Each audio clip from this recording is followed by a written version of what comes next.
La célula y sus funciones. Cada una de los 100 billones de células de un ser humano es una estructura viva que puede sobrevivir durante meses o incluso años, siempre que los líquidos de su entorno contengan los nutrientes apropiados. Las células son los elementos básicos que conforman el organismo, aportan la estructura de los tejidos y los órganos del cuerpo, ingieren los nutrientes y los convierten en energía, y realizan funciones especializadas. Además, las células contienen el código hereditario del organismo que controla las sustancias sintetizadas por las células y les permite realizar copias de sí mismas. Para entender la función de los órganos y otras estructuras del organismo es esencial conocer la organización básica de la célula y las funciones de sus componentes. Organización de la célula. En la figura 2a1 se muestra una célula típica, tal como se ve en el microscopio óptico. Sus dos partes más importantes son el núcleo y el citoplasma, que están separados entre sí por una membrana nuclear, mientras que el citoplasma está separado de los líquidos circundantes por una membrana celular que también se conoce como membrana plasmática. Las diferentes sustancias que componen las células se conocen colectivamente como protoplasma. El protoplasma está compuesto principalmente por 5 sustancias: agua, electrolitos, proteínas, lípidos e hidratos de carbono. Agua. El principal medio líquido de la célula es el agua, que está presente en la mayoría de las células, excepto en los adipocitos, en una concentración del 70 a 85%. Muchos de los componentes químicos de la célula están disueltos en el agua, mientras que otros están en suspensión como micropartículas sólidas. Las reacciones químicas tienen lugar entre los productos químicos disueltos o en las superficies de las partículas en suspensión o de las membranas. Iones.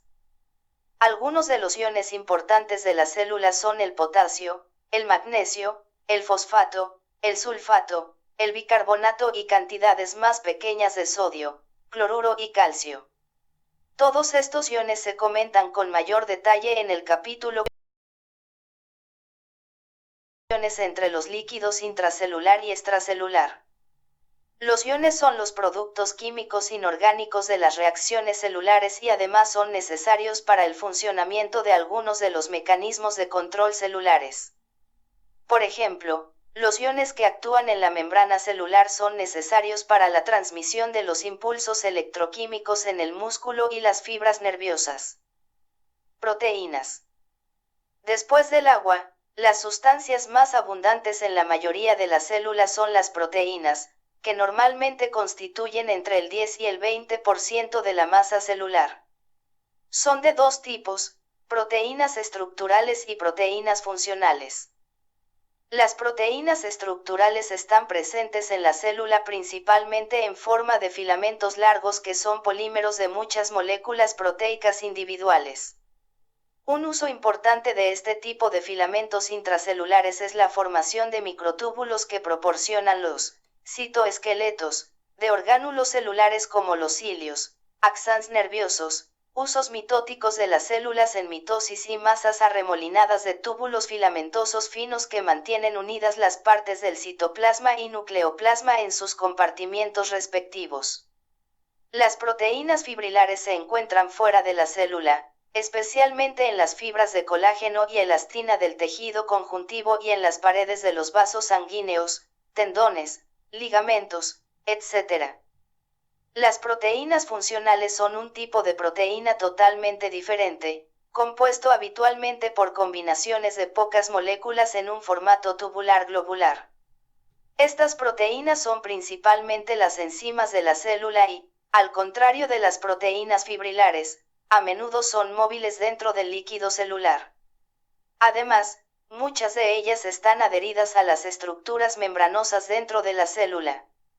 Las enzimas entran en contacto directo con otras sustancias del líquido celular y catalizan reacciones químicas intracelulares específicas. Por ejemplo, todas las reacciones químicas que dividen la glucosa en sus componentes y después los combinan con el oxígeno para formar dióxido de carbono y agua, mientras se proporciona simultáneamente energía para las funciones celulares, están catalizadas por una serie de enzimas proteicas. Lípidos. Los lípidos son varios tipos de sustancias que se agrupan porque tienen una propiedad común de ser solubles en disolventes grasos. Lípidos especialmente importantes son los fosfolípidos y el colesterol, que juntos suponen solo el 2% de la masa total de la célula. Su importancia radica en que, al ser principalmente insolubles en agua, se usan para formar las barreras de la membrana celular y de la membrana intracelular que separan los distintos compartimientos celulares. Además de los fosfolípidos y el colesterol, algunas células contienen grandes cantidades de triglicéridos, que también se conocen como grasas neutras. En los adipocitos los triglicéridos suponen hasta el 95% de la masa celular. La grasa almacenada en estas células representa el principal almacén del organismo de nutrientes energéticos que después se pueden usar para proporcionar energía siempre que el organismo la necesite. Hidratos de carbono.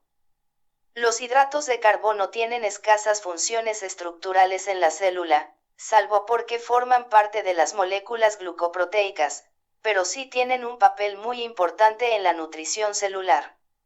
La mayoría de las células del ser humano no mantienen grandes reservas de hidratos de carbono, con una media que suele suponer el 1% de su masa total, que puede aumentar hasta el 3% en las células musculares e incluso hasta el 6% en los hepatocitos. No obstante, los hidratos de carbono siempre están presentes en forma de glucosa disuelta en el líquido extracelular circundante, de forma que es fácilmente accesible a la célula.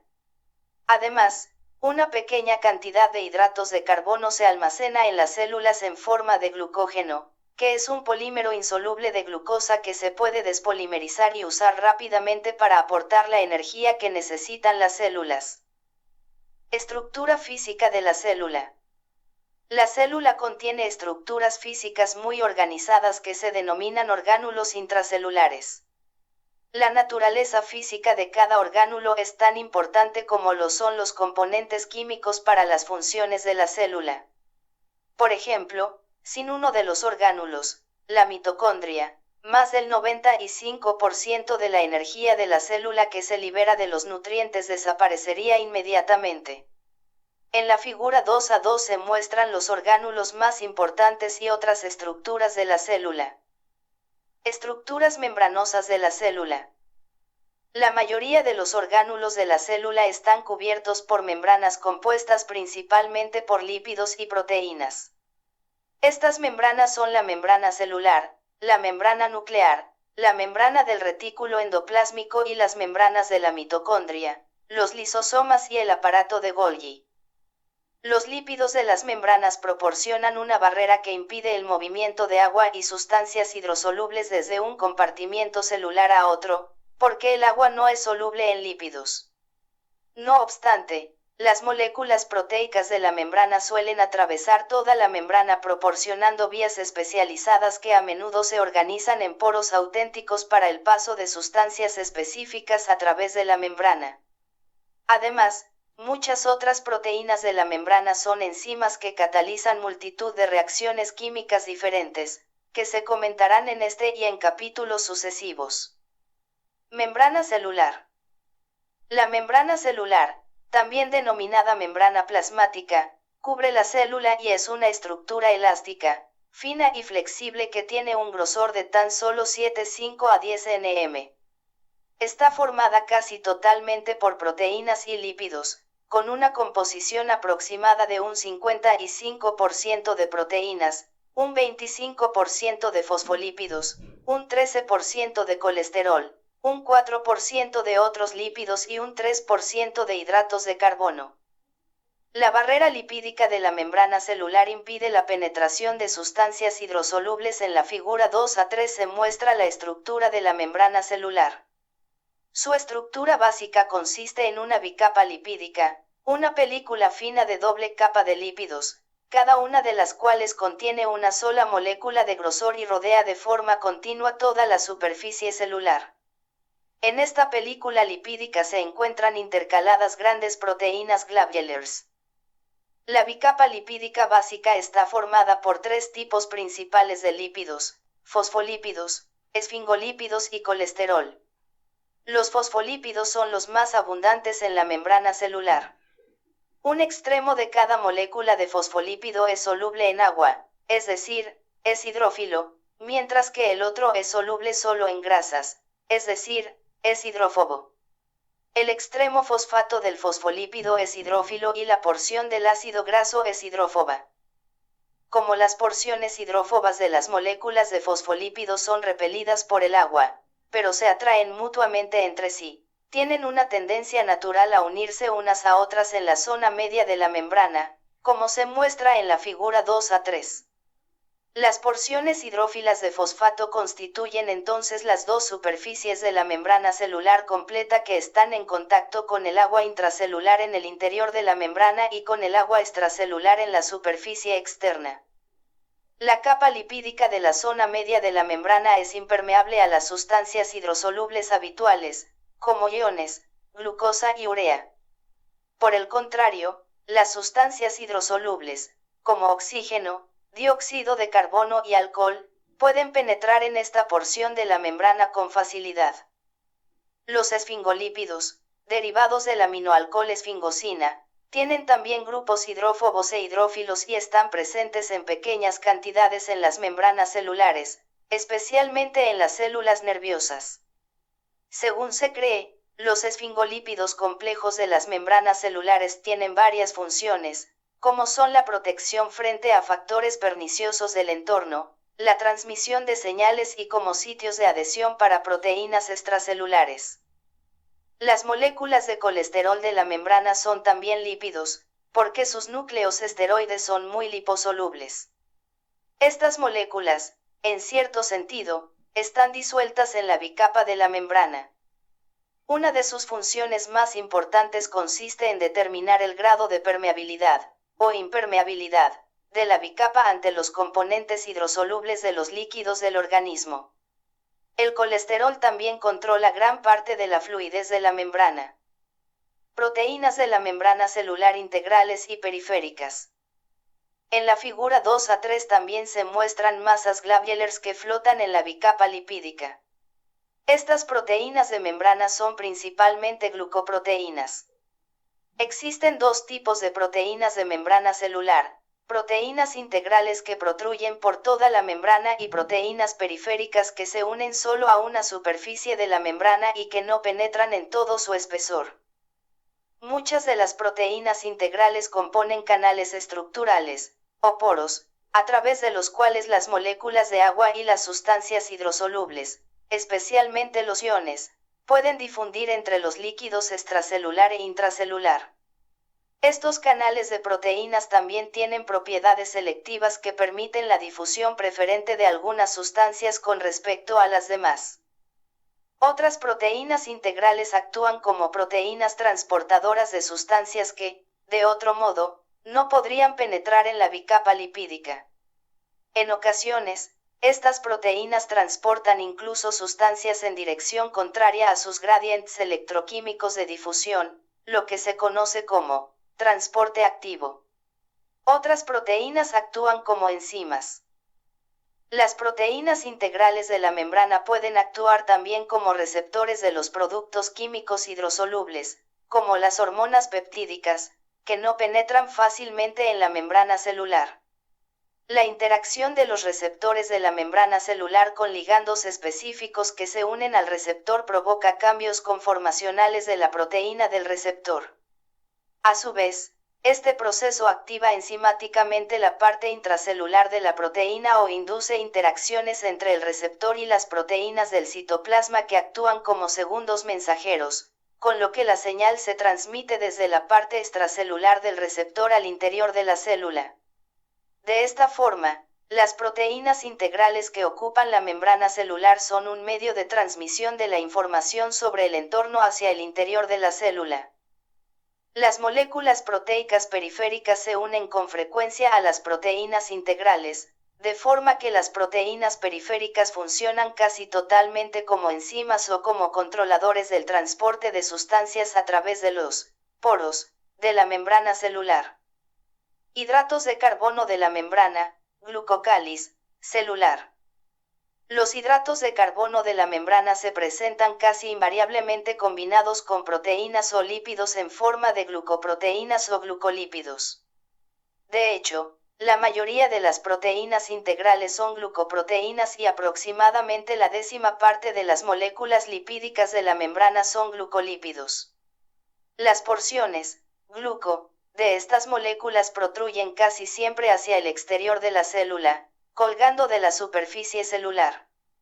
Hay muchos otros compuestos de hidratos de carbono, que se denominan proteoglucanos y son principalmente hidratos de carbono unidos a núcleos de proteínas pequeñas, que también se unen laxamente a la superficie externa de la pared celular, es decir, toda la superficie externa de la célula a menudo contiene un recubrimiento débil de hidratos de carbono que se conoce como glucocáliz. Las estructuras de hidratos de carbono unidas a la superficie exterior de la célula tienen varias funciones importantes.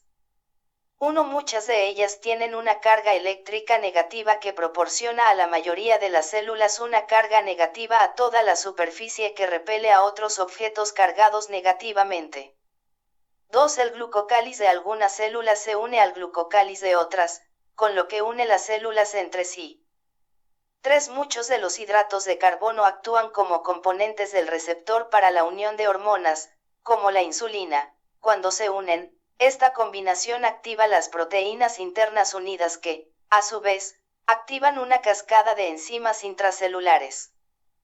4. Algunas estructuras de hidratos de carbono participan en reacciones inmunitarias, como se comenta en el capítulo 35. Citoplasma y sus orgánulos. El citoplasma está lleno de partículas diminutas y grandes y orgánulos dispersos. La porción de líquido gelatinoso del citoplasma en el que se dispersan las partículas se denomina citosol y contiene principalmente proteínas, electrolitos y glucosa disueltos. En el citoplasma se encuentran dispersos glóbulos de grasa neutra, gránulos de glucógeno, ribosomas, vesículas secretoras y 5 orgánulos especialmente importantes: el retículo endoplásmico, el aparato de Golgi, las mitocondrias, los lisosomas y los peroxisomas. Retículo endoplásmico. En la figura 2A2 se muestra una red de estructuras vesiculares tubulares y planas del citoplasma que forman el retículo endoplásmico. Este orgánulo ayuda a procesar las moléculas formadas por la célula y las transporta a sus destinos específicos dentro o fuera de la célula. Los túbulos y vesículas están conectados entre sí y sus paredes también están formadas por membranas de bicapa lipídica que contienen grandes cantidades de proteínas, similares a la membrana celular. La superficie total de esta estructura en algunas células, como los hepatocitos, por ejemplo, puede ser hasta 30 o 40 veces la superficie de la membrana celular. En la figura 2A4 se muestra la estructura detallada de una pequeña porción del retículo endoplásmico. El espacio que queda dentro de los túbulos y vesículas está lleno de una matriz endoplásmica, un medio acuoso que es distinto del líquido del citosol que hay fuera del retículo endoplásmico. Las microfotografías electrónicas demuestran que el espacio que queda dentro del retículo endoplásmico está conectado con el espacio que hay entre las dos superficies de la membrana nuclear. Las sustancias que se forman en algunas partes de la célula entran en el espacio del retículo endoplásmico y después son dirigidas a otras partes de la célula. Además, la enorme superficie de este retículo y los muchos sistemas enzimáticos unidos a su membrana constituyen la maquinaria responsable de una gran parte de las funciones metabólicas de la célula. Ribosomas y retículo endoplásmico rugoso. Unidas a la superficie exterior de muchas partes del retículo endoplásmico encontramos una gran cantidad de partículas granulars diminutas que se conocen como ribosomas. Cuando estas partículas están presentes, el retículo se denomina retículo endoplásmico rugoso. Los ribosomas están formados por una mezcla de ARN y proteínas y su función consiste en sintetizar nuevas moléculas proteicas en la célula, como se comenta más adelante en este mismo capítulo y en el capítulo 3. Retículo endoplásmico agranular. Parte del retículo endoplásmico no tiene ribosomas, es lo que se conoce como retículo endoplásmico agranular, o liso. Este retículo agranular actúa en la síntesis de sustancias lipídicas y en otros procesos de las células que son promovidos por las enzimas intrarreticulares. Aparato de Golgi. El aparato de Golgi, que se muestra en la figura 2a5, está íntimamente relacionado con el retículo endoplásmico. Tiene unas membranas similares a las del retículo endoplásmico agranular y está formado habitualmente por 4 o más capas apiladas de vesículas cerradas, finas y planas, que se alinean cerca de uno de los lados del núcleo. Este aparato es prominente en las células secretoras, donde se localiza en el lado de la célula a partir del cual se extruirán las sustancias secretoras. El aparato de Golgi funciona asociado al retículo endoplásmico. Como se muestra en la figura 2a5, hay pequeñas vesículas de transporte, también denominadas vesículas del retículo endoplásmico o vesículas RE, que continuamente salen del retículo endoplásmico y que poco después se fusionan con el aparato de Golgi. De esta forma, las sustancias atrapadas en las vesículas del RE se transportan desde el retículo endoplásmico hacia el aparato de Golgi. Las sustancias transportadas se procesan después en el aparato de Golgi para formar lisosomas, vesículas secretoras y otros componentes citoplásmicos que se comentan más adelante en este capítulo. Lisosomas. Los lisosomas, que se muestran en la figura 2a2, son orgánulos vesiculares que se forman por la rotura del aparato de Golgi y después se dispersan por todo el citoplasma. Los lisosomas constituyen el aparato digestivo intracelular que permite que la célula digiera, 1. Las estructuras celulares dañadas, 2. Las partículas de alimento que ha ingerido, y 3. Las sustancias no deseadas, como las bacterias. El lisosoma es muy distinto en los diferentes tipos celulares, pero habitualmente tiene un diámetro de 250 a 750 nm. Está rodeado por una membrana bicapa lipídica típica llena con grandes cantidades de gránulos pequeños, de 5 a 8 nm de diámetro, que son agregados de proteínas que contienen hasta 40 tipos diferentes de enzimas digestivas, de tipo hidrolasa. Una enzima hidrolítica es capaz de escindir un compuesto orgánico en 2 o más partes al combinar el hidrógeno de una molécula de agua con una parte del compuesto y combinando la porción hidroxilo de la molécula de agua con la otra parte del compuesto.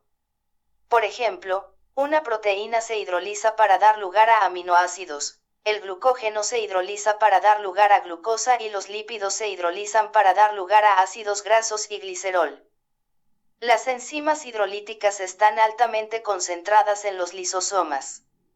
Lo normal es que la membrana que rodea los lisosomas impida que las enzimas hidrolíticas encerradas en ellos entren en contacto con otras sustancias de la célula y, por tanto, previene sus acciones digestivas. No obstante, en algunas situaciones la célula rompe las membranas de algunos lisosomas, permitiendo la liberación de las enzimas digestivas. Estas enzimas escinden a continuación las sustancias orgánicas con las que van entrando en contacto, dando lugar a productos pequeños y de muy fácil difusión, como aminoácidos y glucosa. Algunas de las funciones específicas de los lisosomas se comentan más adelante en este capítulo. Peroxisomas. Los peroxisomas son físicamente similares a los lisosomas, pero difieren en dos aspectos importantes. En primer lugar, se cree que están formados por autorreplicación, o, quizás, protruyendo desde el retículo endoplásmico liso, en lugar de proceder del aparato de Golgi. En segundo lugar, contienen oxidasas en lugar de hidrolasas. Varias de estas oxidasas son capaces de combinar el oxígeno con los iones hidrógeno derivados de distintos productos químicos intracelulares para formar peróxido de hidrógeno, H2O2. El peróxido de hidrógeno es una sustancia muy oxidante que actúa junto con una catalasa, otra enzima oxidasa que se encuentra en grandes cantidades en los peroxisomas para oxidar muchas sustancias que, de lo contrario, serían venenosas para la célula. Por ejemplo, aproximadamente la mitad del alcohol que ingiere una persona se detoxifica en acetaldehído en los peroxisomas de los hepatocitos según este procedimiento. Una función importante de los peroxisomas consiste en catabolizar ácidos grasos de cadena larga. Vesículas secretoras. Una de las funciones importantes de muchas células es la secreción de sustancias químicas especiales. Casi todas las sustancias secretoras se forman en el sistema retículo endoplásmico aparato de Golgi y después se liberan desde el aparato de Golgi hacia el citoplasma en forma de vesículas de almacenamiento que se conocen como vesículas secretoras o gránulos secretores. En la figura 2a6 se muestran las vesículas secretoras típicas que hay dentro de las células acinares del páncreas. Estas vesículas almacenan proenzimas proteicas, enzimas que aún no están activadas, que se segregan más tarde a través de la membrana celular hacia el conducto pancreático, es decir, hacia el duodeno, donde se activan y realizan sus funciones digestivas sobre el alimento en el aparato digestivo. Mitocondrias. Las mitocondrias, que se muestran en las figuras 2a2 y 2a7, se conocen como los centros neurálgicos de la célula. Sin ellas, las células no serían capaces de extraer energía suficiente de los nutrientes y, en esencia, cesarían todas las funciones celulares. Las mitocondrias se encuentran en todas las zonas del citoplasma de la célula, pero su número total en cada célula varía de menos de 100 hasta varios miles, dependiendo de la cantidad de energía que requiere la célula. Las células del músculo cardíaco, cardiomiocitos, por ejemplo, utilizan grandes cantidades de energía y tienen muchas más mitocondrias que las células grasas, adipocitos, que son mucho menos activas y usan menos energía. Además, las mitocondrias se concentran en aquellas porciones de la célula que son responsables de la mayor parte de su metabolismo energético, también tienen una forma y tamaño variables. Algunas mitocondrias miden solo algunos cientos de nanómetros de diámetro y adoptan forma globular, mientras que otras son alargadas, miden hasta 1 micrómetro de diámetro y 7 micrómetros de longitud. Un tercer tipo tiene una estructura ramificada y filamentosa. La estructura básica de la mitocondria, que se ve en la figura 2a7, está compuesta principalmente por dos membranas de bicapa lipídica proteínas, una membrana externa y una Los plegamientos múltiples de la membrana interna forman compartimientos o túbulos denominados crestas en los que se unen las enzimas oxidativas. Las crestas proporcionan una gran superficie para que tengan lugar las reacciones químicas. Además, la cavidad interna de la mitocondria está llena con una matriz que contiene grandes cantidades de enzimas disueltas que son necesarias para extraer la energía de los nutrientes. Estas enzimas actúan asociadas a las enzimas oxidativas de las crestas para provocar la oxidación de los nutrientes, formando dióxido de carbono y agua y, al mismo tiempo, liberando la energía. La energía liberada se usa para sintetizar una sustancia de alta energía, que se denomina trifosfato de adenosina, ATP. El ATP se transporta después fuera de la mitocondria y difunde a través de la célula para liberar su propia energía allá donde sea necesaria para realizar las funciones celulares. Los detalles químicos de la formación de ATP en la mitocondria se comentan en el capítulo 68, pero en este capítulo hablaremos más adelante de algunas de las funciones básicas del ATP en la célula. Las mitocondrias se reproducen por sí mismas, lo que significa que una mitocondria puede formar una segunda, una tercera, etc., siempre que la célula necesite cantidades mayores de ATP. En realidad, la mitocondria contiene un ADN similar al que se encuentra en el núcleo de la célula. En el capítulo 3 veremos que el ADN es el producto químico básico del núcleo que controla la replicación celular. El ADN de la mitocondria tiene una función similar, la cual consiste en controlar la replicación de las mitocondrias. Las células que afrontan aumentos en la demanda de energía, lo que sucede, por ejemplo, en los músculos esqueléticos sometidos a entrenamiento y ejercicio crónicos, pueden incrementar la densidad de mitocondrias para aportar la energía adicional requerida. Citoesqueleto celular, estructuras filamentosas y tubulares. El citoesqueleto celular es una red de proteínas fibrilares organizadas habitualmente en filamentos o túbulos que se originan como moléculas proteicas precursoras sintetizadas por los ribosomas en el citoplasma. Las moléculas precursoras polimerizan después para formar filamentos. Por ejemplo, es frecuente que haya grandes cantidades de filamentos de actina en la zona exterior del citoplasma, que se conoce como ectoplasma, para formar un soporte elástico para la membrana celular. Además, los filamentos de actina y miosina se organizan en los miocitos, formando una máquina contráctil especial que es la base de la contracción muscular, tal como veremos con más detalle en el capítulo 6. Todas las células usan un tipo especial de filamento rígido formado por polímeros de tubulina para construir estructuras tubulares fuertes, los microtúbulos. En la figura 2a8 se muestran los microtúbulos normales del flagelo de un espermatozoide. Otro ejemplo de microtúbulos es la estructura tubular del esqueleto del centro de cada cilio, que irradia hacia afuera desde el citoplasma celular hacia la punta del cilio. Esta estructura se comenta más adelante en este mismo capítulo y se muestra en la figura 2a18.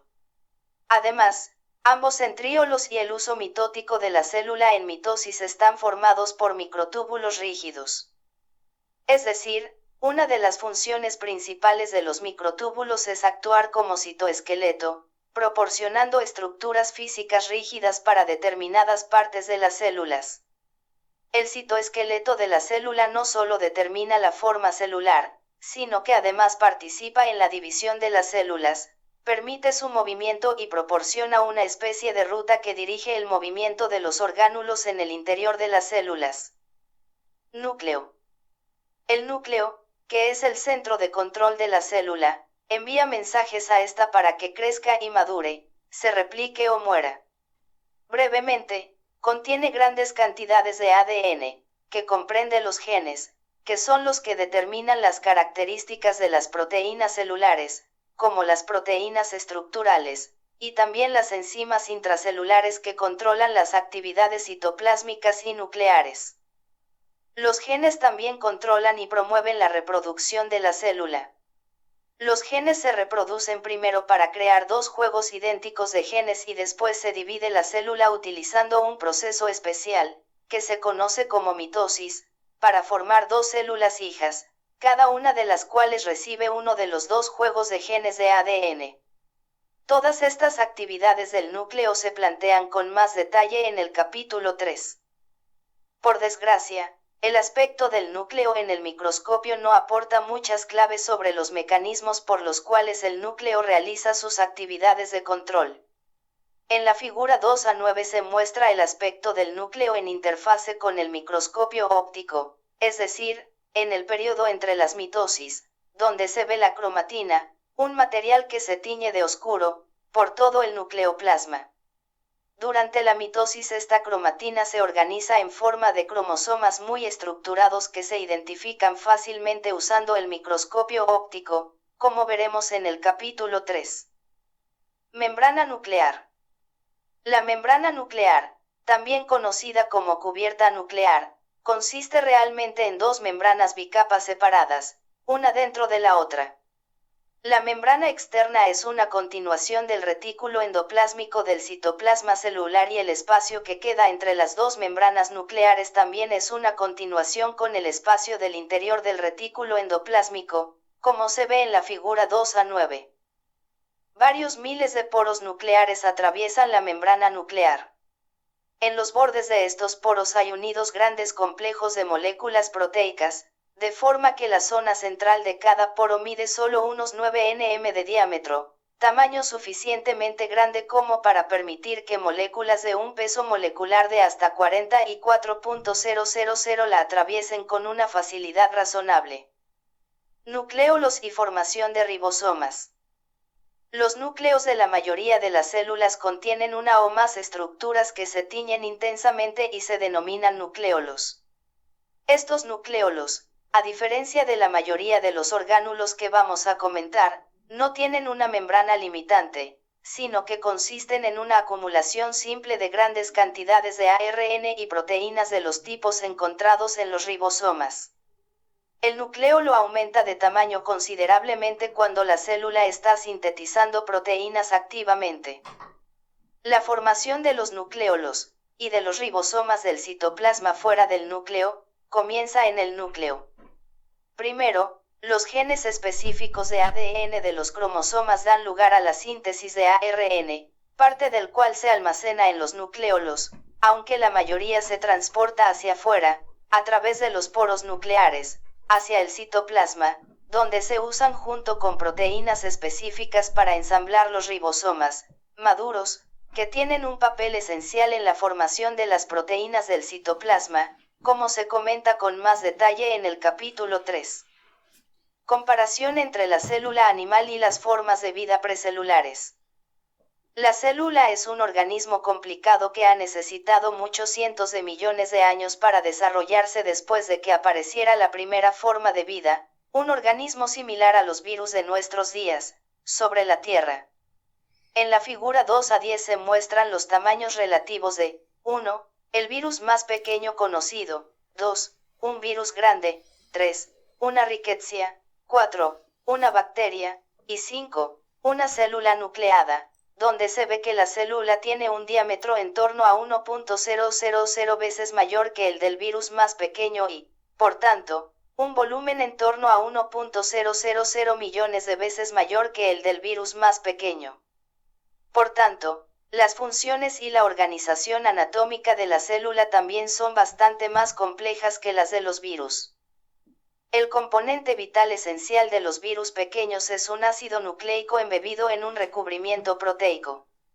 Este ácido nucleico está formado por los mismos componentes del ácido nucleico de base, ADN o ARN, que se encuentran en las células de mamíferos y es capaz de reproducirse a sí mismo en las condiciones apropiadas, es decir, que el virus propaga su linaje de generación en generación y, por tanto, es una estructura viva igual que lo son la célula y el ser humano. A medida que ha ido evolucionando la vida hay otros productos químicos que, además del ácido nucleico y las proteínas simples, forman parte integral del organismo y comienzan a desarrollarse funciones especializadas en distintas partes del virus, apareciendo una membrana formada en torno al virus y una matriz de líquido dentro de la membrana. A continuación, se desarrollaron productos químicos especializados dentro del líquido, para realizar funciones especiales, y aparecieron muchas enzimas proteicas que eran capaces de catalizar las reacciones químicas y, por tanto, determinar las actividades del organismo. En etapas aún más avanzadas de la vida, en particular en las etapas de rickettsias y bacterias, se desarrollaron orgánulos dentro del organismo que representaban estructuras físicas de agregados químicos que realizan funciones de una forma más eficiente que la lograda por los productos químicos dispersos en la matriz líquida. Por último, en la célula nucleada se desarrollaron orgánulos aún más complejos, el más importante de los cuales es el núcleo. El núcleo distingue este tipo de célula de todas las demás formas de vida, proporciona un centro de control para todas las actividades celulares y también logra la reproducción exacta de una generación tras otra de células nuevas, teniendo cada nueva célula casi exactamente la misma estructura que su progenitora. Sistemas funcionales de la célula.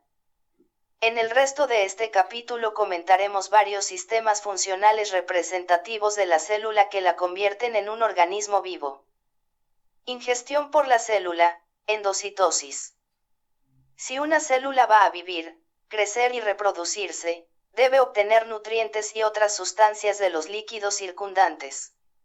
La mayoría de estas sustancias atraviesan la membrana celular por difusión y transporte activo. La difusión implica el movimiento simple a través de la membrana, provocado por el movimiento aleatorio de las moléculas de la sustancia. Las sustancias se desplazan a través de los poros de la membrana celular o, en el caso de las sustancias liposolubles, a través de la matriz lipídica de la membrana. El transporte activo implica el transporte real de una sustancia a través de la membrana mediante una estructura física de carácter proteico que penetra en todo el espesor de la membrana. Estos mecanismos de transporte activo son tan importantes para las funciones de la célula que se exponen con mayor detalle en el capítulo 4. Las partículas muy grandes entran en la célula mediante una función especializada de la membrana celular que se denomina endocitosis. Las formas principales de endocitosis son la pinocitosis y la fagocitosis. La pinocitosis se refiere a la ingestión de partículas diminutas que forman vesículas de líquido extracelular y partículas dentro del citoplasma celular. La fagocitosis se refiere a la ingestión de partículas grandes, como bacterias, células enteras o porciones de tejido degenerado. Pinocitosis. La pinocitosis se produce continuamente en las membranas celulares de la mayoría de las células, pero es especialmente rápida en algunas de ellas. Por ejemplo, es muy rápida en los macrófagos, donde aproximadamente el 3% del total de su membrana es engullido en forma de vesículas cada minuto. Aún así, las vesículas de pinocitosis son tan pequeñas, habitualmente de solo 100 a 200 nm de diámetro, que la mayoría de ellas solo se pueden ver con un microscopio electrónico. La pinocitosis es el único medio por el cual las principales macromoléculas grandes, como la mayoría de las moléculas proteicas, pueden entrar en las células. De hecho, la velocidad con que se forman las vesículas de pinocitosis suele aumentar cuando estas macromoléculas se unen a la membrana celular. En la figura 2 a 11 se muestran los pasos sucesivos de la pinocitosis, con 3 moléculas de proteínas unidas a la membrana. Estas moléculas se unen habitualmente a receptores proteicos especializados en la superficie de la membrana que son específicos del tipo de proteína que se va a absorber. En general, los receptores se concentran en orificios pequeños de la superficie externa de la membrana celular, que se conocen como hendiduras revestidas. En el interior de la membrana celular, por debajo de estas hendiduras, hay una red de una proteína fibrilar conocida como clatrina, así como otras proteínas, quizás incluso filamentos contráctiles de actina y miosina. Una vez que las moléculas proteicas se han unido a los receptores, las propiedades de superficie de esa zona de la membrana cambian de tal forma que todas las hendiduras se invaginan hacia el interior y las proteínas fibrilares que rodean a la que se invagina hacen que se cierren los bordes sobre las proteínas unidas y sobre una pequeña cantidad de líquido extracelular. Inmediatamente después la porción invaginada de la membrana se rompe separándose de la superficie de la célula, formando una vesícula de pinocitosis dentro del citoplasma de la célula. Lo que hace que la membrana celular realice las contorsiones necesarias para formar las vesículas de pinocitosis sigue sin estar claro. Este proceso requiere el aporte de energía desde el interior de la célula, que es suministrada por el ATP, un producto de alta energía que se comenta más adelante en este capítulo. Este proceso requiere, además, la presencia del ion calcio en el líquido extracelular, que probablemente reaccionará con los filamentos de proteína contráctil que hay por debajo de las hendiduras revestidas para proporcionar la fuerza que se necesita para que se produzca la separación de las vesículas lejos de la membrana celular. Fagocitosis. La fagocitosis se produce, a grandes rasgos, del mismo modo que la pinocitosis, excepto porque implica la participación de partículas grandes y no moléculas. Solo algunas células tienen la capacidad de realizar la fagocitosis, principalmente los macrófagos tisulares y algunos leucocitos sanguíneos. La fagocitosis se inicia cuando una partícula, como una bacteria, una célula muerta o un resto de tejido, se une a los receptores de la superficie de los fagocitos. En el caso de las bacterias, cada una de ellas ya suele estar unida a un anticuerpo específico frente a ese organismo y es ese anticuerpo el que se une a los receptores de fagocitosis, arrastrando consigo a la bacteria. Esta intermediación de los anticuerpos se conoce como opsonización, como se comenta en los capítulos 34 y 35. La fagocitosis se produce en las etapas siguientes. La membrana celular se unen a los ligandos de superficie de la partícula. 2. La zona de la membrana alrededor de los puntos de unión se evagina hacia afuera en una fracción de segundo para rodear a toda la partícula, y después cada vez más receptores de membrana se unen a los ligandos de la partícula. Todo esto ocurre bruscamente, como si fuera una cremallera, para formar una vesícula fagocítica cerrada. 3. La actina y otras fibrillas contráctiles del citoplasma rodean la vesícula fagocítica y se contraen en torno a su borde exterior, empujando la vesícula hacia el interior. 4. Las proteínas contráctiles contraen el eje de la vesícula, de forma tan completa que ésta se separa de la membrana celular, dejando la vesícula en el interior de la célula del mismo modo que se forman las vesículas de pinocitosis. Digestión de las sustancias extrañas introducidas por pinocitosis y fagocitosis dentro de la célula por los lisosomas. Casi inmediatamente después de que aparezca una vesícula de pinocitosis o fagocitosis dentro de una célula se unen a ella uno o más lisosomas que vacían sus hidrolasas ácidas dentro de ella, como se ve en la figura 2a12. Es decir, se forma una vesícula digestiva dentro del citoplasma celular en la que las hidrolasas comienzan a hidrolizar las proteínas, los hidratos de carbono, los lípidos y otras sustancias de la vesícula. Los productos de digestión son moléculas pequeñas de aminoácidos, glucosa, fosfatos, etc., que pueden difundir a través de la membrana de las vesículas hacia el citoplasma. Lo que queda en la vesícula digestiva, que se denomina cuerpo residual, representa las sustancias indigestibles. En la mayoría de los casos, el cuerpo residual se excreta finamente a través de la membrana celular en un proceso que se denomina exocitosis, que es esencialmente lo contrario que la endocitosis. Es decir, las vesículas de pinocitosis y fagocitosis que contienen los lisosomas pueden considerarse los órganos digestivos de las células. Regresión de los tejidos y autólisis de las células dañadas. Los tejidos del organismo a menudo regresan a un tamaño más pequeño. Esta regresión se da, por ejemplo, en el útero después del embarazo, en los músculos tras periodos prolongados de inactividad y en las glándulas mamarias al final de la lactancia. Los lisosomas son responsables de gran parte de esta regresión. Otro papel especial de los lisosomas es la eliminación de las células o porciones de células dañadas en los tejidos. El daño de una célula causado por el calor, el frío, un traumatismo, productos químicos o cualquier otro factor induce la rotura de los lisosomas. Las hidrolasas liberadas comienzan inmediatamente a digerir las sustancias orgánicas circundantes.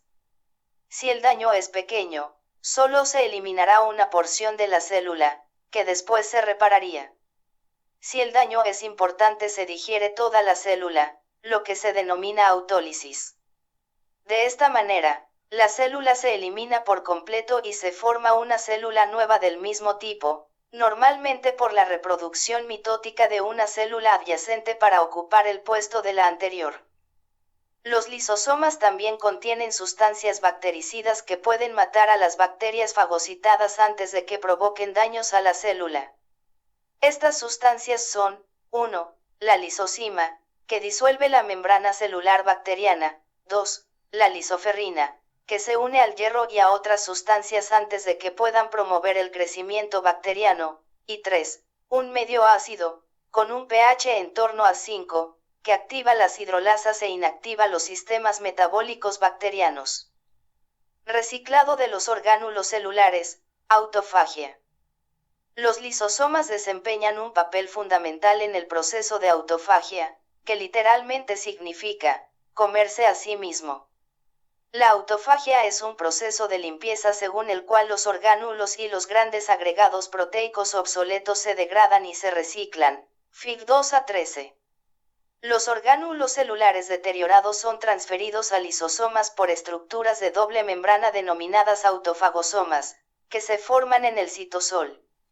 La invaginación de la membrana lisosómica y la formación de vesículas ofrecen otra ruta para el transporte de las estructuras citosólicas a la luz de los lisosomas. Una vez dentro de los lisosomas, los orgánulos son digeridos y los nutrientes son reutilizados por la célula.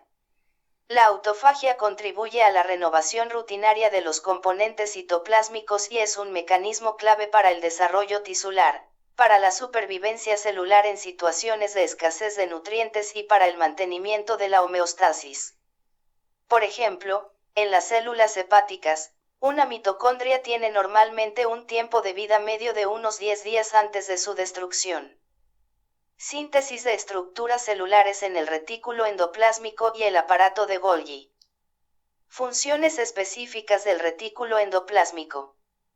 Ya hemos hablado de la gran extensión que ocupan el retículo endoplásmico y el aparato de Golgi en las células secretoras. Estas estructuras se forman principalmente en las membranas de bicapa lipídica similares a la membrana celular y sus paredes se cargan de enzimas proteicas que catalizan la síntesis de muchas sustancias que necesita la célula. La mayor parte de la síntesis comienza en el retículo endoplásmico. Los productos formados pasan entonces al aparato de Golgi, donde también se procesan antes de ser liberados en el citoplasma. No obstante, en primer lugar, nos fijaremos en los productos específicos que se sintetizan en las porciones específicas del retículo endoplásmico y en el aparato de Golgi. Las proteínas se forman en el retículo endoplásmico rugoso. La porción granular del retículo endoplásmico se caracteriza por un gran número de ribosomas unidos a las superficies externas de la membrana del retículo endoplásmico. Tal como se comenta en el capítulo 3, las moléculas proteicas se sintetizan en el interior de las estructuras de los ribosomas, que extruyen parte de las moléculas proteicas sintetizadas directamente hacia el citosol, pero también extruyen muchas más moléculas a través de la pared del retículo endoplásmico hacia el interior de las vesículas, es decir, hacia la matriz endoplásmica. Síntesis de lípidos en el retículo endoplásmico liso.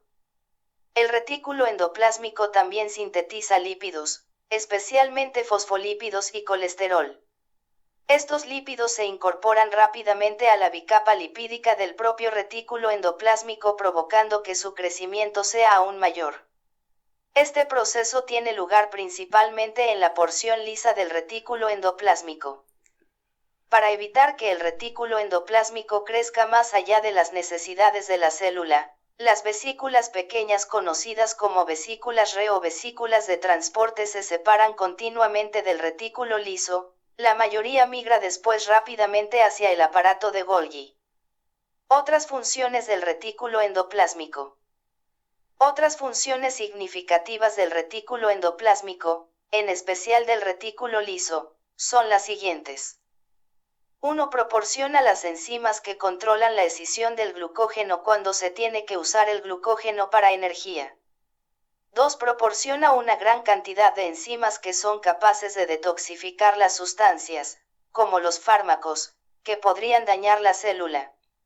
Consigue la detoxificación por coagulación, oxidación, hidrólisis, conjugación con ácido glucurónico y de otras formas. Funciones específicas del aparato de Golgi. Funciones de síntesis del aparato de Golgi. Aunque una función importante del aparato de Golgi consiste en procesar todavía más las sustancias que ya se han formado en el retículo endoplásmico, también tiene la capacidad de sintetizar ciertos hidratos de carbono que no se pueden formar en el retículo endoplásmico, lo que es especialmente cierto para la formación de los grandes polímeros de sacáridos que se unen a cantidades pequeñas de proteínas. Algunos ejemplos importantes son el ácido hialurónico y el sulfato de condroitina. Algunas de las muchas funciones del ácido hialurónico y del sulfato de condroitina en el organismo son las siguientes. 1. Son los principales componentes de los proteoglucanos segregados en el moco y en otras secreciones glandulares. 2. Son los componentes principales de la sustancia fundamental, o componentes no fibrosos de la matriz extracelular, que está fuera de las células en los espacios intersticiales, actuando como rellenos entre las fibras de colágeno y las células. 3. son los componentes principales de la matriz orgánica en el cartílago y en el hueso, y 4, son importantes en numerosas actividades celulares como la migración y la proliferación. Procesamiento de las secreciones endoplásmicas en el aparato de Golgi, formación de vesículas. En la figura 2a14 se resumen las funciones principales del retículo endoplásmico y del aparato de Golgi.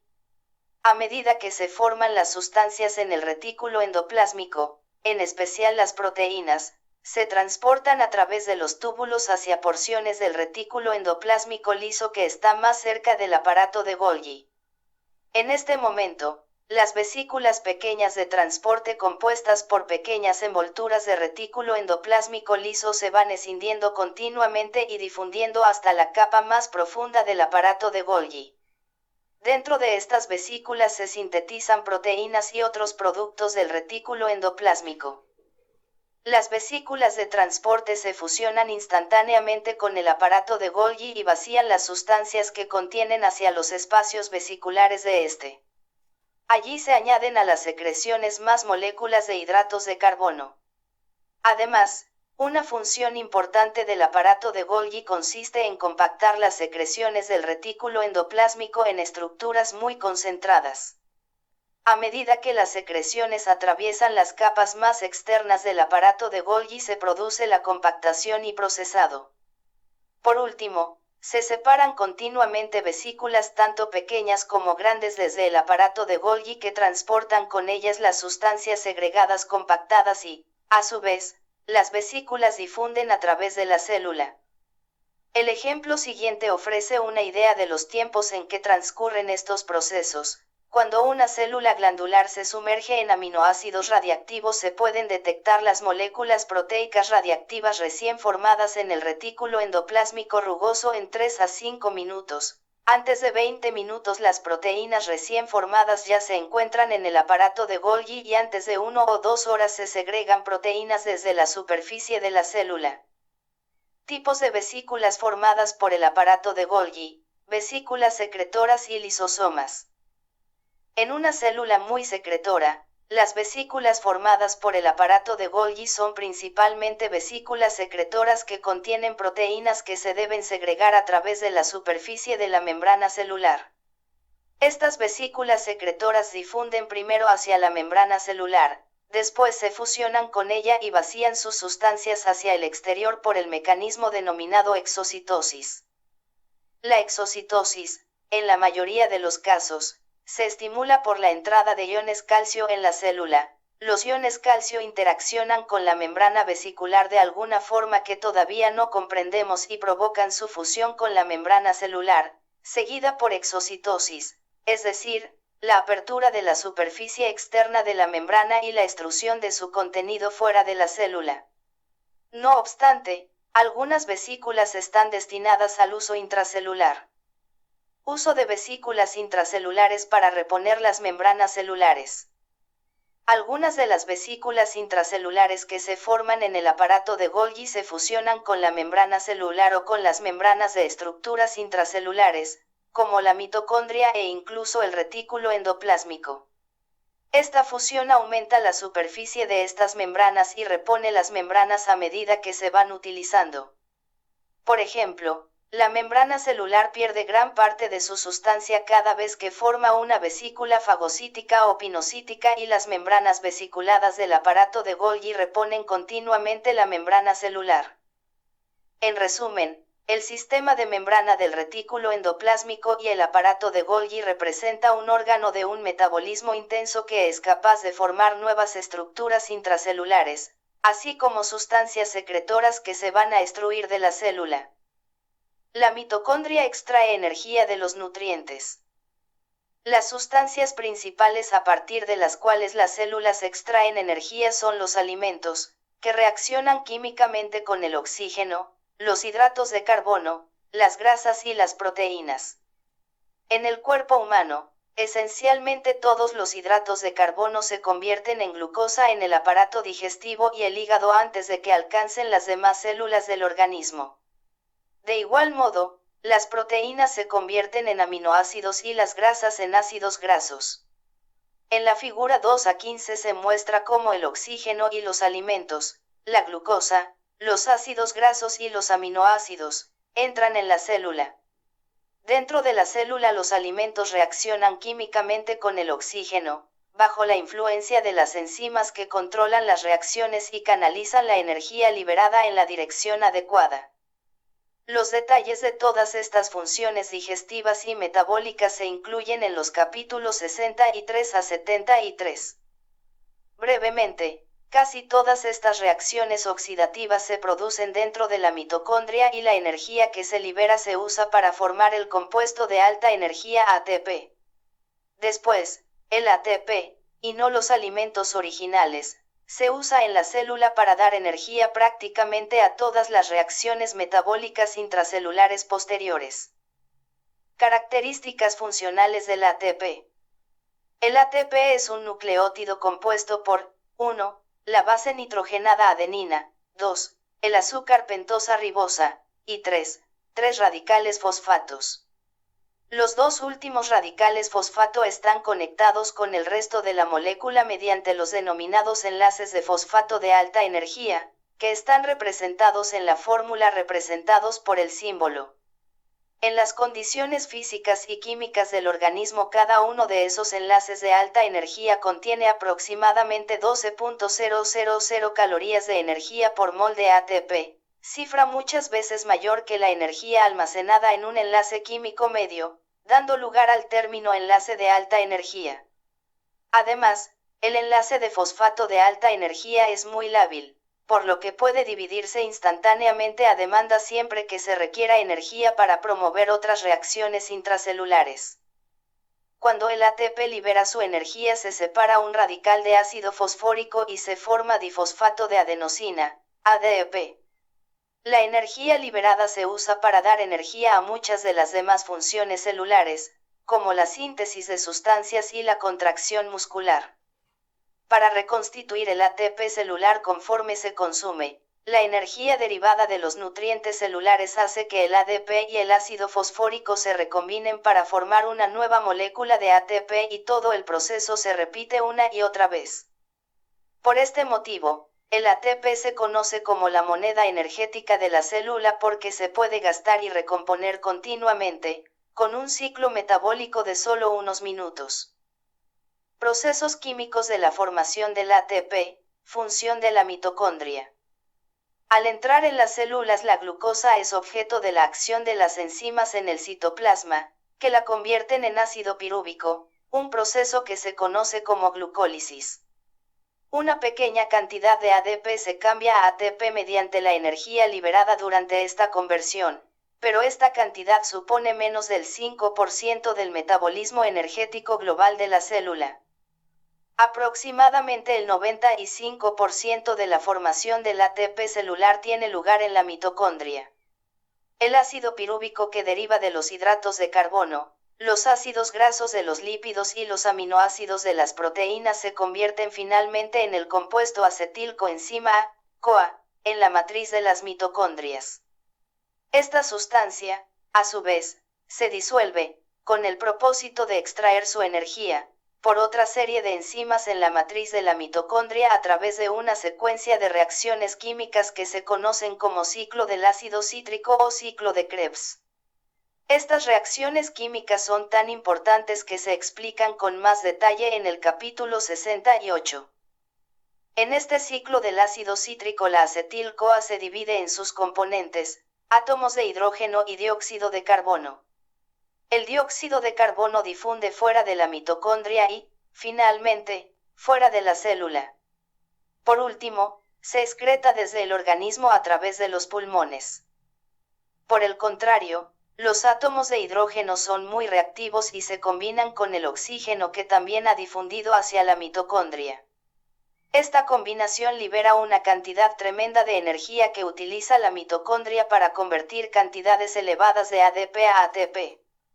El proceso de estas reacciones es complejo, requiere la participación de numerosas enzimas proteicas que forman parte integrante de los espacios membranosos mitocondriales que protruyen hacia la matriz mitocondrial.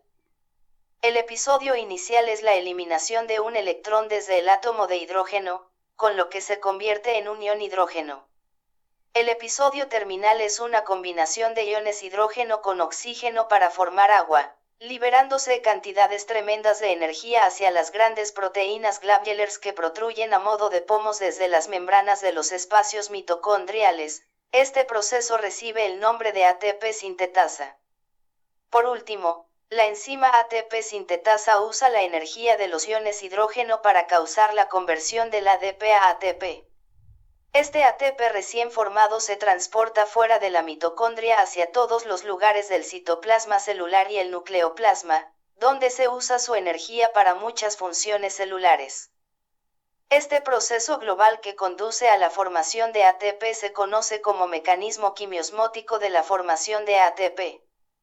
Los detalles químicos y físicos de este mecanismo se exponen en el capítulo 68 y muchas de las funciones metabólicas que tiene el ATP en el organismo se presentan en los capítulos 68 a 72.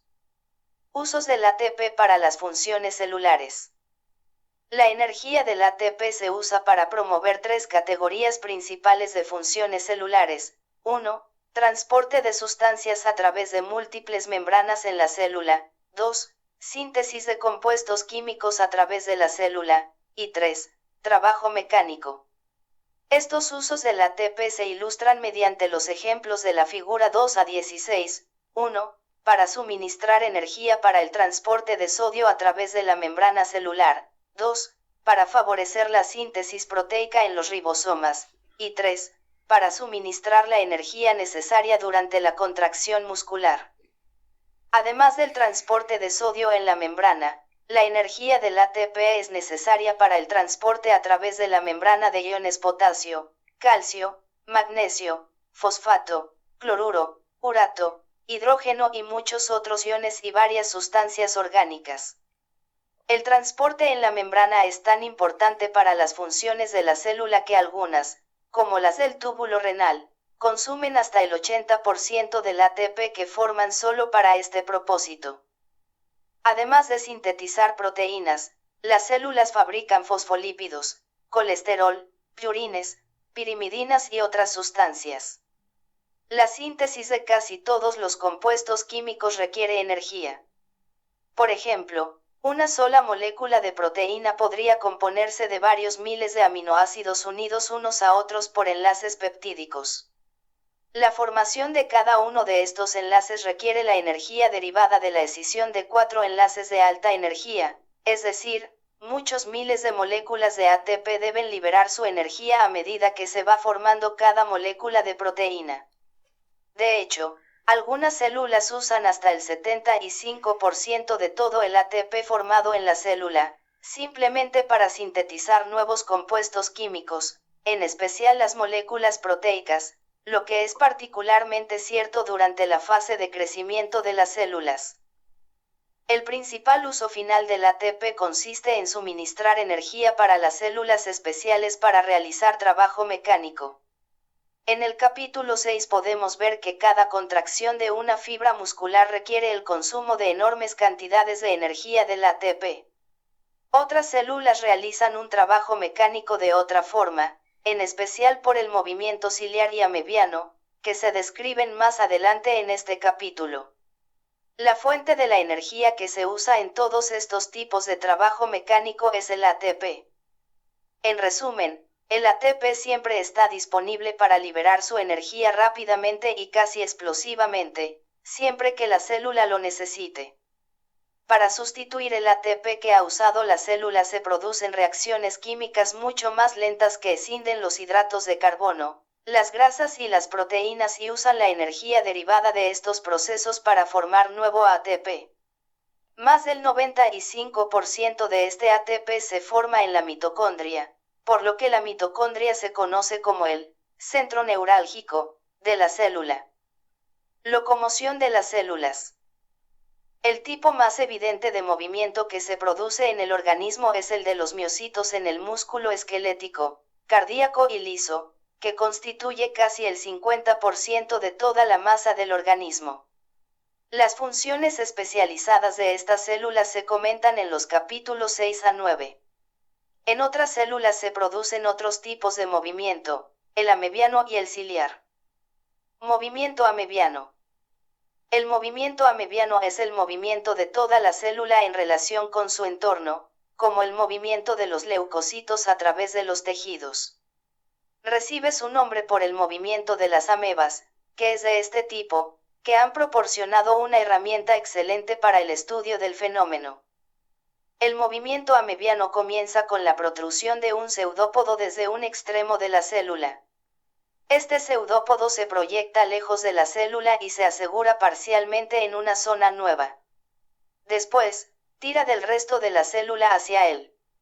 En la figura 2 a 17 se muestra este proceso, con una célula elongada cuyo extremo derecho es un pseudópodo que protruye.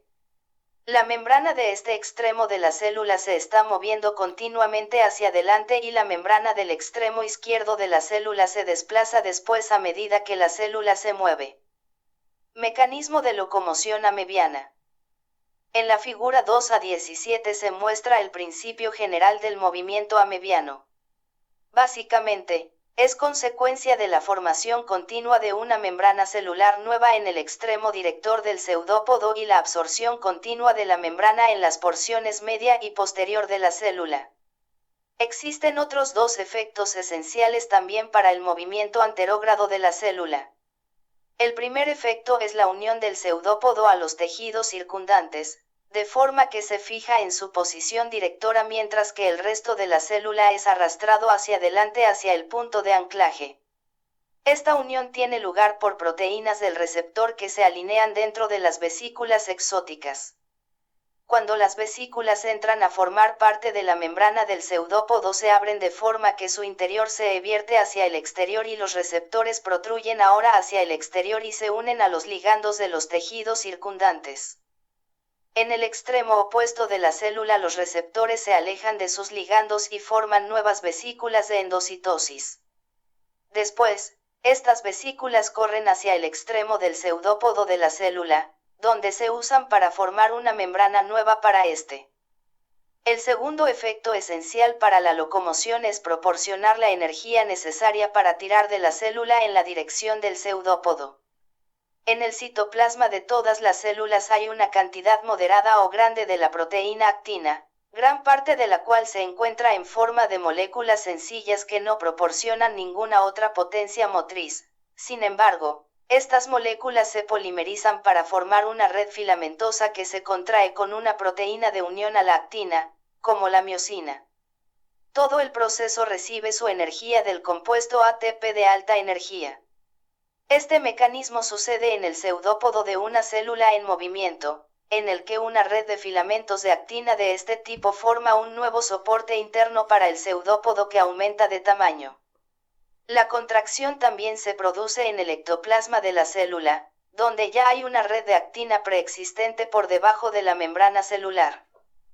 Tipos de células que muestran movimiento amebiano.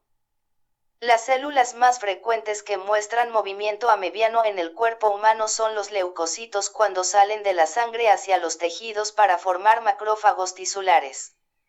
Otros tipos de células también pueden moverse con un movimiento amebiano en determinadas circunstancias. Por ejemplo, los fibroblastos se mueven hacia una zona dañada para reparar el daño e incluso las células gérmenes de la piel que, aunque normalmente son células totalmente sésiles, se desplazan hacia la zona de un corte para reparar el desgarro. Por último, la locomoción celular es especialmente importante en el desarrollo del embrión y el feto después de la fertilización de un óvulo. Por ejemplo, las células embrionarias a menudo deben migrar largas distancias desde sus lugares de origen hacia zonas nuevas durante el desarrollo de estructuras especiales. Control del movimiento amebiano, quimiotaxia. El iniciador más importante del movimiento amebiano es la quimiotaxia, proceso que se produce como consecuencia de la aparición de determinadas sustancias en el tejido. Cualquier sustancia que provoque la quimiotaxia se conoce como sustancia quimiotáctica y la mayoría de las células que utilizan movimientos amebianos se desplazan hacia el origen de la sustancia quimiotáctica, es decir, desde una zona de concentración más baja a otra de concentración más alta, es decir, una quimiotaxia positiva, mientras que otras se alejan del origen, o quimiotaxia negativa. Pero ¿cómo controla la quimiotaxia la dirección del movimiento amebiano? Aunque no conocemos la respuesta a esta pregunta, se sabe que se desarrollan cambios en la membrana de la parte de la célula más expuesta a la sustancia quimiotáctica, dando lugar a la protrusión del pseudópodo. Cilios y movimientos ciliares. Un segundo tipo de movimiento celular, el movimiento ciliar, es un movimiento a modo de látigo de los cilios que se encuentran en la superficie de las células. Este movimiento existe principalmente solo en dos lugares del cuerpo humano, en la superficie de las vías aéreas y en la superficie interna de las trompas uterinas, trompas de Falopio, del aparato reproductor. El movimiento de látigo de los cilios de la cavidad nasal y las vías aéreas bajas hace que una capa de moco se desplace a una velocidad aproximada de unos centímetros diagonal minutos hacia la faringe, con lo que el moco y las partículas que han quedado atrapadas en el moco de estos conductos se están limpiando continuamente. En las trompas uterinas los cilios provocan un movimiento lento del líquido desde el orificio de la trompa a la cavidad uterina y este movimiento del líquido transporta el óvulo desde el ovario al útero. Como se ve en la figura 2a18, un cilio tiene el aspecto de un pelo recto o curvo con punta afilada que se proyecta 2 a 4 micrómetros desde la superficie de la célula. A menudo, muchos cilios se proyectan desde una sola célula, por ejemplo, hay hasta 200 cilios en la superficie de cada célula epitelial dentro de las vías aéreas. El cilio está cubierto por una protrusión de la membrana celular y se apoya en 11 microtúbulos, 9 túbulos dobles situados en la periferia del cilio y 2 túbulos sencillos hacia el centro, como se ve en el corte transversal de la figura 2a18. Cada cilio es una excrescencia de una estructura que se apoya inmediatamente por debajo de la membrana celular, el cuerpo basal del cilio. El flagelo de un espermatozoide es similar a un cilio, de hecho, tiene el mismo tipo de estructura y el mismo tipo de mecanismo contráctil. Sin embargo, este flagelo es mucho más largo y se desplaza con ondas de tipo cuasi sinusoidal en lugar de movimientos de tipo látigo. En el recuadro de la figura 2a18 se muestra el movimiento del cilio, que se desplaza hacia adelante con un movimiento rápido, como un golpe de látigo, con una frecuencia de 10 a 20 veces por segundo, doblándose bruscamente en el punto en el que se proyecta desde la superficie de la célula. Después, vuelve lentamente hacia atrás a su posición inicial. Este movimiento rápido de tipo látigo de empuje anterógrado desplaza el líquido que se encuentra adyacente a la célula en la dirección en la que se desplaza el cilio. Este movimiento lento de arrastre en dirección retrógrada no tiene prácticamente efecto sobre el movimiento del líquido, por lo que el líquido es propulsado continuamente en la dirección del movimiento rápido anterógrado. Como la mayoría de las células ciliadas tienen un gran número de cilios en su superficie, y como todos los cilios están orientados en la misma dirección, se trata de un medio eficaz para desplazar los líquidos desde una parte a otra de la superficie. Mecanismo del movimiento ciliar. Aunque no conocemos todos los aspectos del movimiento ciliar, sí conocemos los siguientes elementos. En primer lugar, los 9 túbulos dobles y los 2 túbulos sencillos están unidos entre sí mediante un complejo de enlaces reticulares proteicos. El conjunto de túbulos y enlaces reticulares se conoce como axonema. En segundo lugar, sabemos que incluso después de eliminar la membrana y destruir los demás elementos del cilio, además del axonema, el cilio aún puede batir en las condiciones adecuadas. Tercero, existen dos condiciones necesarias para que el batido del axonema continúe después de eliminar las demás estructuras del cilio. 1. La disponibilidad de ATP, y 2. Las condiciones iónicas apropiadas, en especial las concentraciones apropiadas de magnesio y calcio. En cuarto lugar, durante el movimiento anterógrado del cilio los túbulos dobles del borde frontal del mismo se deslizan hacia afuera, hacia la punta del cilio, mientras que los situados en el borde posterior se mantienen en su lugar. Por último, Los brazos de varias proteínas compuestas por la proteína dineína, que tiene actividad enzimática de adenosina trifosfatasa, ATPasa, se proyectan desde cada doble enlace hacia un túbulo doble adyacente. Ante esta información básica, se ha determinado que la liberación de energía desde el ATP que entra en contacto con los brazos de la dineína ATPasa hace que las cabezas de estos brazos repten rápidamente por la superficie del túbulo doble adyacente. El doblamiento se produce cuando los túbulos frontales reptan hacia afuera mientras los túbulos posteriores se mantienen estacionarios. Se desconoce el mecanismo de control de cada contracción del cilio. Los cilios de algunas células que tienen alteraciones genéticas no tienen los dos túbulos simples centrales y estos cilios no hacen el movimiento de batido, por lo que se sospecha que hay alguna señal, quizás una señal electroquímica, que se transmite a lo largo de estos túbulos centrales para activar los brazos de dineína.